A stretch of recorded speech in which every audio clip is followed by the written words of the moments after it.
వేములవాడ రాజరాజేశ్వర స్వామి దేవాలయం. ఈ దేవాలయాన్ని దక్షిణ కాశీ అని పిలుస్తారు.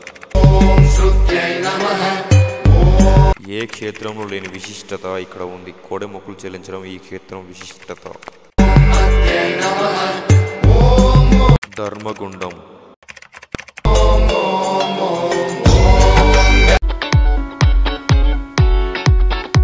Welcome back to our YouTube channel మమ్మ. ఈరోజు అయితే మనం వెమ్లాడ వ్లాగ్ అయితే చెప్తున్నాను.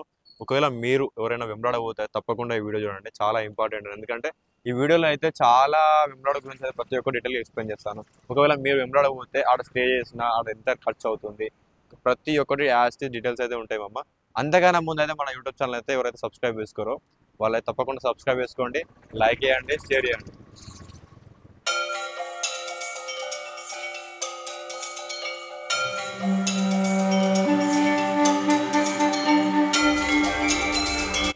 మనం అయితే ప్రజెంట్ అయితే హన్మకొండలో అయితే ఉన్నాము. హన్మకొండ నుంచి అయితే వెమ్లవాడకి అయితే ఒక 107 కిలోమీటర్స్ అయితే ఉంది మమ్మ.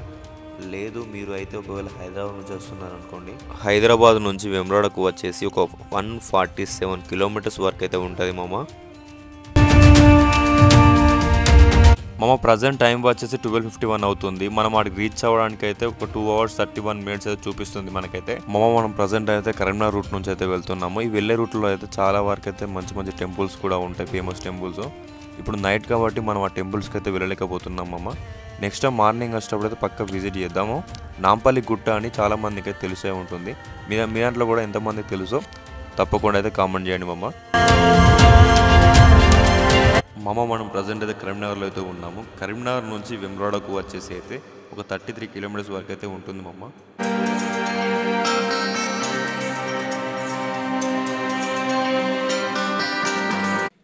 మనం ప్రజెంట్ అయితే శ్రీ రాజరాజేశ్వర స్వామి దేవాలయం వెమ్లవాడ కమాన్ ముందు అయితే ఉన్నాము. ఇక్కడ నుంచి దేవాలయంకి అయితే ఒక 3 కిలోమీటర్స్ అయితే డిస్టెన్స్ అయితే ఉంది మమ్మ. వెమ్లవాడ రాజన్న సిరిసిల్ల జిల్లాలో ఉంది. ఇక్కడ భక్తులు అందరూ శ్రీ రాజరాజేశ్వర స్వామిని రాజన్న అని పిలుస్తారు మమ్మ. ఈ టెంపుల్కి రావడానికి బస్ సౌకర్యం కూడా అందుబాటులో ఉందండి. ఇప్పుడు మీరు చూస్తున్నారు కదా, ఇది వెమ్లవాడ బస్ స్టేషన్. ఈ టెంపుల్కి ఒకవేళ మీరు కనుక బస్సులో వచ్చారనుకోండి, ఈ బస్ స్టాండ్ పక్కనే ఆటో స్టాండ్ కూడా ఉంది. మీరు కనుక ఆటో వాళ్ళని కాంటాక్ట్ అయితే వాళ్ళు కూడా టెంపుల్ దగ్గరలో డ్రాప్ చేస్తారు. అసలు ఈ టెంపుల్ గురించి తెలుసుకోవాలంటే పురాణంలోని రాజేశ్వర ఖండంలో ఇలా చెప్పబడినది. పాండవుల్లోని అర్జుని మునిమనుడైన ఒక రాజు ఒక బ్రాహ్మణుడిని చంపడం వలన బ్రహ్మత్య పథకం చుట్టుకున్నదంట. సో దాన్ని విముక్తి పొందడం కోసం ఆ రాజు దేశనటన చేస్తూ ఈ వెమ్లవాడకి చేరుకున్నాడు అంట. ఈ వెమ్లవాడ రాజన్న టెంపుల్కి ఉత్తరమున ధర్మగుండం ఉంటుంది. ఆ రాజు ధర్మగుండంలో స్నానం చేస్తూ ఉండగా ఆయనకి శివలింగం దొరుకుతుంది అంట. సో ఆ శివలింగం దగ్గరలో ఉన్న ఒక చెట్టు దగ్గర పెట్టి పూజలు చేస్తూ ఉండగా ఆ శివుడు ప్రత్యక్షమై అతని బ్రహ్మత్య పథకం నుంచి విముక్తి చేస్తాడు. ఆ శివలింగమే వెమ్లవాడలో ఉన్న మూల విరాటం అని పురాణంలో ఈ ఆలయం గురించి ప్రసిద్ధించారు. ఆ రాజు పేరు రాజరాజ నరేంద్రుడు. అందుకే ఈ ఆలయంలో ఉన్న శివుడిని రాజరాజేశ్వరుడు అని పిలుస్తారు. శ్రీ పార్వతమ్మ గారిని రాజరాజేశ్వరి అని పిలుస్తారు. ఇక్కడ ఒకవేళ మీరు కనుక ఇక్కడ స్టే చేద్దాం అనుకున్నాను అనుకోండి, ఇక్కడ ప్రైవేట్ రూమ్స్ ఉన్నాయి అండ్ గవర్నమెంట్ రూమ్స్ కూడా ఉన్నాయి. మనమైతే ప్రైవేట్ రూమ్ తీసుకుందాం అనుకుని అయితే ఇక్కడికి వచ్చాము. ఇక్కడ మీరు కనుక స్టే చేద్దాం అనుకున్నారు అనుకోండి, మన యూట్యూబ్ ఐడి చెప్పారనుకోండి, అన్న వాళ్ళు మీకు డిస్కౌంట్ కూడా ప్రొవైడ్ చేస్తారు. ఇక్కడ రూమ్ వచ్చేసి అయితే 500 రూపీస్ ఛార్జ్ చేస్తున్నారు ప్రజెంట్. రూమ్ కూడా చూడండి ఒకసారి మీరైతే.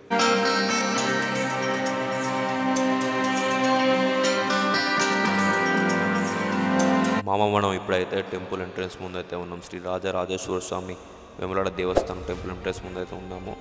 ఇప్పుడు మనం టెంపుల్ ముందు అయితే ఇక్కడ కొబ్బరికాయలు అయితే అమ్ముతారు. చూడండి కొబ్బరికాయలు. ఒక కొబ్బరికాయ కాస్ట్ వచ్చేది 30 రూపీస్ వీళ్ళు ఛార్జ్ చేస్తున్నారు ఇక్కడ.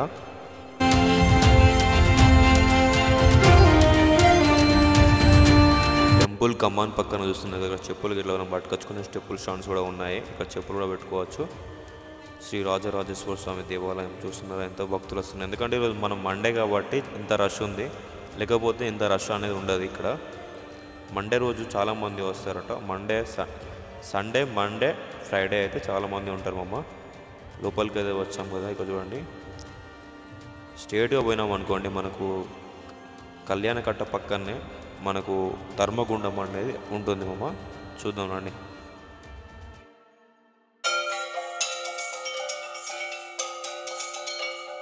మామ మీకు చెప్పాను కదా ధర్మగుండం అని. ఇది టెంపుల్కి ఉత్తరం సైడ్ అయితే ధర్మగుండం అయితే ఉంటుంది మామ. ఎవరైనా భక్తులు ఈ టెంపుల్కి వస్తేనైతే ఫస్ట్ ముందుగాల ధర్మగుండంలో స్నానాలు చేసి అయితే స్వామివారి దర్శనానికి అయితే వెళ్తారు మామ.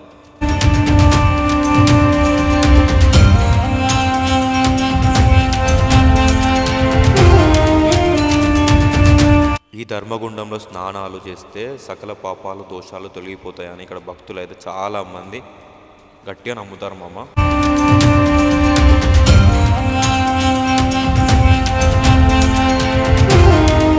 ఈ ధర్మగుండంలో ఉన్న వాటర్ అయితే ఈ ఊరు వాగుల నుంచి అయితే ఇక్కడికైతే వాటర్ అయితే వస్తుంటాయంట. ఇక్కడ ఉన్న వాళ్ళైతే అందరూ చెప్తున్నారు.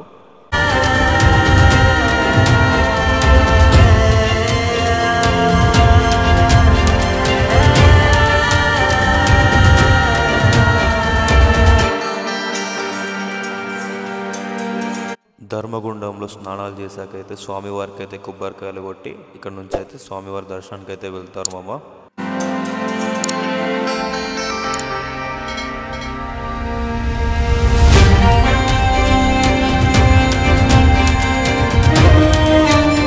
మామ చూస్తున్నారు కదా కేశకాండ టికెట్ కౌంటర్ అంటే కళ్యాణకట్టలో ఎవరైనా మీరు స్వామివారికి తలనీలాలు వేయాలనుకున్నా కూడా టికెట్ వచ్చేసి 50 రూపీస్ అయితే మీరు ఛార్జ్ చేస్తున్నారు మామ. చూడండి, ఇది మన ధర్మగుండం పక్కనే ఉంటుంది. ఇక్కడ కళ్యాణకట్టలో తలనీళ్ళు ఇచ్చి స్వామివారి గుండంలో స్నానం చేసైతే భక్తులందరూ స్వామివారి దర్శనానికి అయితే వెళ్తారు. చూడండి అమ్మ, ఇది కూడా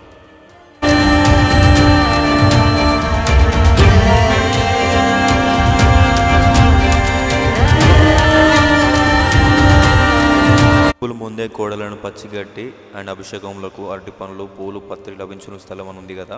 ఇక్కడనే కోడలు అయితే ఎవరు కడుతున్నారో వాళ్ళకి ఆ కోడలకు పలహారం లెక్క పెడతారు కదా. ఇప్పుడు తినడానికి అయితే ఇక్కడ అరటి పండ్లు గడ్డి గిట్ల అయితే ఇక్కడ దొరుకుతుంది అమ్మ. లేదు ఒకవేళ మీరు కనుక ఏమైనా షావ గిట్ల మొక్కిళ్ళు అనుకోండి, ఇక్కడ చిన్న షావ పెద్ద షావ కూడా ఈ పక్కనే షావ కూడా తీస్తారు అమ్మ. దాని పక్కనే కొబ్బరికాయలు కూడా వాళ్ళకి కావాలనుకుంటే టెంపుల్ లోపల కూడా ఇక్కడ కొబ్బరికాయలు అనేది అమ్ముతున్నారు.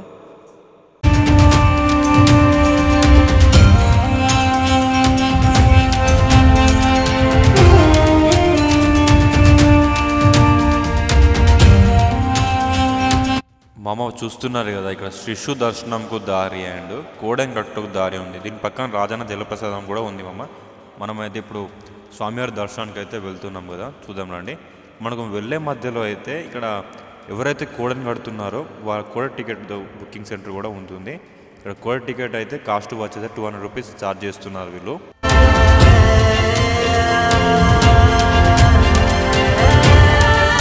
ఈ గుడిలో చాలామంది పెళ్ళైన వాళ్ళు కూడా వస్తారు మామ. ఎందుకంటే ఎవరైతే కొత్తగా పెళ్ళి చేసుకుంటారో వాళ్ళైతే నెల రెండు నెలలో స్వామివారిని అయితే దర్శనం చేసుకుంటారు. అది కూడా పెళ్ళి అయితే ఏ బట్టల పైన చేసుకుంటారో అదే పెళ్లి బట్టల పైన స్వామివారిని అయితే దర్శనం చేసుకుంటారు మామ. చూస్తున్నారు కదా కొబ్బరికాయలు కొట్టు స్థలం. గుడి లోపల ఎక్కడ కొబ్బరికాయలు కొట్టచ్చు. ఇంకా మనం లైన్లోకి వెళ్ళి కొంచెం ముందుకు పోతుంటే లోపలికి పోతుంటే దర్వాజా కాడ కూడా కొబ్బరికాయలు కొడతారు. చూసుకోండి మామ, ఇది కూడా ఉంటుంది. మనం టెంపుల్ నుంచి బయటకు వచ్చాక సీతారామస్వామి వారిను శ్రీ అనంతనామ పద్మనాభ స్వామి వారి దర్శనం కూడా చేసుకోవచ్చు. ఇక్కడికి వచ్చిన భక్తులందరూ ఏదైనా కోరికలు కోరుకున్నాక కోరికలు నెరవేరితే కోడని కడతాను మొక్కుంటారు. ముఖ్యంగా అయితే ఇక్కడ సంతానం కోసం అయితే కోరికలు కోరుకుంటారు. ఆ కోరికలు నెరవేరితే పుట్టిన వాళ్ళను తీసుకొచ్చి అయితే ఇక్కడ కోడని అయితే కడతారు.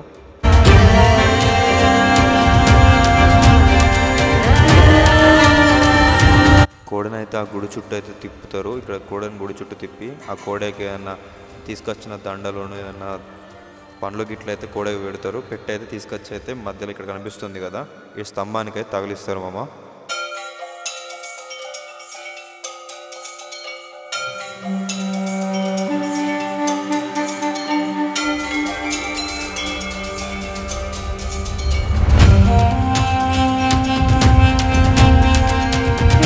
చూస్తున్నారు కదా ఇదే గుడి బయటికి పోవడానికి ఎగ్జిట్ అయితే ఇది. ఇప్పుడు మనమైతే ఎగ్జిట్ నుంచి అయితే మనం బయటికి అయితే వెళ్తున్నాము. దాన్ని మామ చూద్దాం. బయట ఇంకా ఎగ్జిట్ బయట ఏమేమి ఉన్నాయో అది కూడా మనం చూద్దాం ఒకసారి.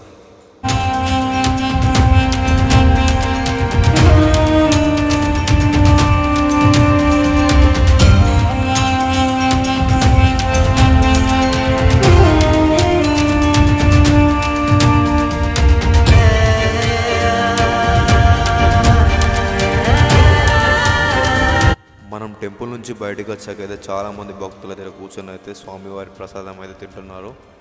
అసలు స్వామివారి ప్రసాదానికి ఎంత ఉందో, కాస్ట్ ఎంత పడుతుందో కూడా మనం చూద్దాం రండి మామ. యాక్చువల్గా కోడెన్ఘాట్ టికెట్ అయితే ఇక్కడ తీసుకొని అయితే ఇళ్ళకి వెళ్ళి మనం దారి నుంచి పోతారు. పక్క పొంటి సెల్ ఫోన్స్ కౌంటర్ కూడా ఉంది చూసారా, cell phones and bags and భద్రపరచుల కౌంటర్ కూడా ఉంది.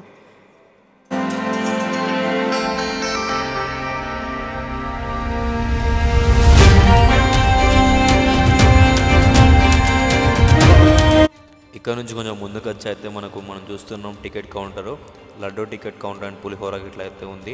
ఇక్కడ భక్తులు కూడా చాలామంది ఉన్నారు చూస్తున్నారు కదా. అసలు యాక్చువల్గా లడ్డూకి ఎంత కాస్ట్ ఉందో మనం అయితే చూద్దాం రండి. లడ్డూకి అయితే 20 రూపీస్ ఛార్జ్ చేస్తున్నారు, లేదా పులిహోరకి అయితే 15 రూపీస్ ఛార్జ్ చేస్తున్నారు.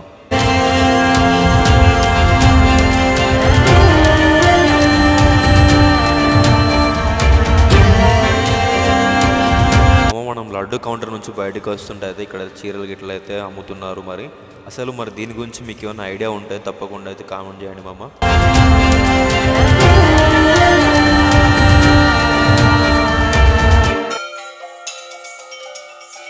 మనం టెంపుల్ నుంచి బయటకు ఎగ్జిట్ అయితే అంటే కూడా రాజన్న జలప్రసాదం అని ఇక్కడ కూడా ఒకటి పెట్టారు, చాలా బాగుంది. ఇది కూడా ఇక్కడ కూడా వాటర్ సౌకర్యం కూడా ఉంది.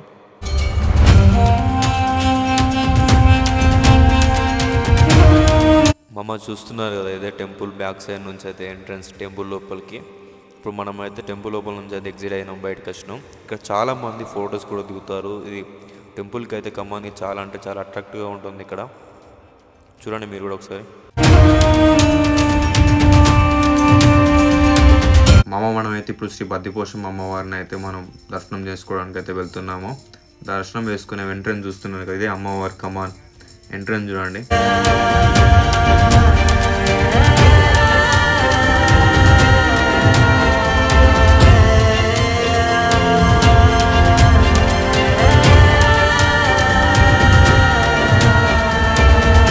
మామ చూస్తున్నారు కదా, ఇక్కడ అమ్మవారికి మొక్కులు అప్పచెప్పడానికి అయితే ఇక్కడ చీరలు, కొబ్బరికాయలు, వెనక చూస్తున్నారు కదా ఉట్టులు, అవన్నీ అమ్మవారికి అయితే ఇక్కడ మొక్కులు అప్పచెప్తారు.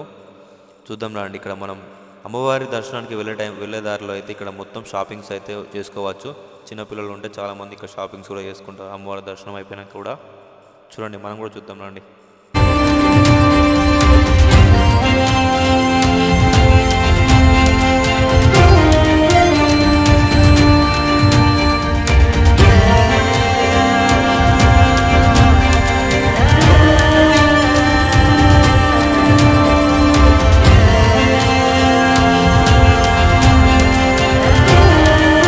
చూస్తున్నారు కదా, ఇదన్నీ టెంపుల్ ముందు అయితే ఇప్పుడు మనం కోళ్ళ దుకాణాలు ఇట్లా చూస్తున్నాం కదా. అమ్మవారి మొక్కులు అప్పచెప్పినాక అమ్మవారికి అయితే కోళ్ళను ఇట్లా కోసుకొని తింటారు. కోళ్ళే కాకుండా ఇక్కడ మేకలు, గొర్రెలను కూడా కోస్తారు మామ. చూద్దాం రండి. సరే చూడండి, ఇది అమ్మవారి టెంపుల్ ఫ్రంట్ సైడ్ ఇది. ఇప్పుడు ఒకసారి మనం టెంపుల్ మొత్తం అయితే ఒకసారి రౌండ్ అయితే వేద్దాం రండి. టెంపుల్ ముందు అయితే ఒక టెంపుల్ కూడా కనిపిస్తుంది.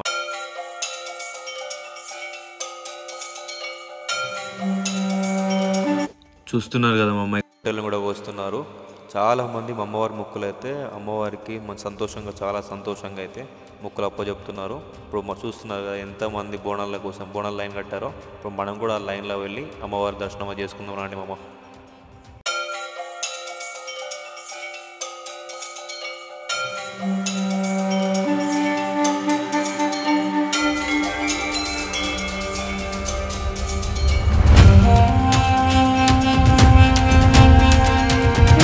మనం టెంపుల్ లోపలికి ఎంటర్ అవుతుంది. ఇక్కడ కొబ్బరికాయలు అయితే కొడతారు మమ్మ. కొబ్బరికాయలు కొట్టినాకైతే మనం లోపలికి వస్తాం.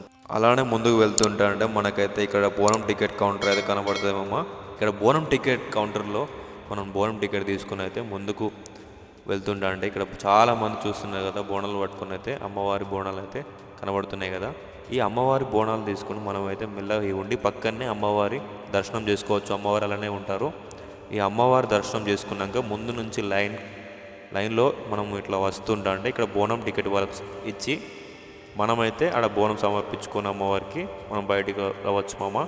ఒకసారి మీరు కూడా చూడండి అమ్మవారి బోనాలు.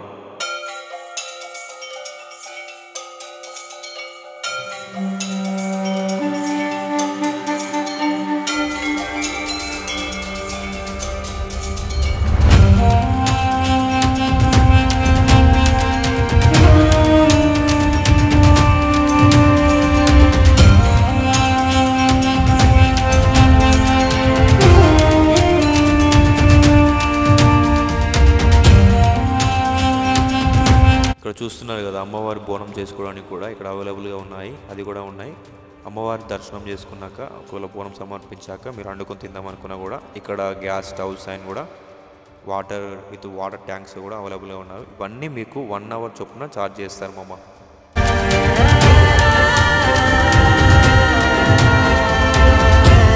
వీడియో అయితే కంప్లీట్గా అయిపోయింది. ప్రతి ఒక్కటి డీటెయిల్గా అయితే ఎక్స్ప్లెయిన్ చేసినాం కదా. ఇప్పుడైతే ఇంకా మీకు ఏమైనా వీడియోస్ కావాలనుకున్నా కూడా మన యూట్యూబ్ ఛానల్ తప్పకుండా సబ్స్క్రైబ్ చేసుకోండి. మీకు ఏమైనా వీడియో కావాలనుకున్నా కూడా కింద అయితే కామెంట్ చేయండి మామ, ఆ వీడియో కూడా మనం తప్పకుండా చేద్దాం. Please subscribe our YouTube channel and like and share it. ఎవరికైనా ఎవరైనా వస్తే తప్పకుండా ఈ వీడియోని అయితే వాళ్ళకి షేర్ చేయండి మామ.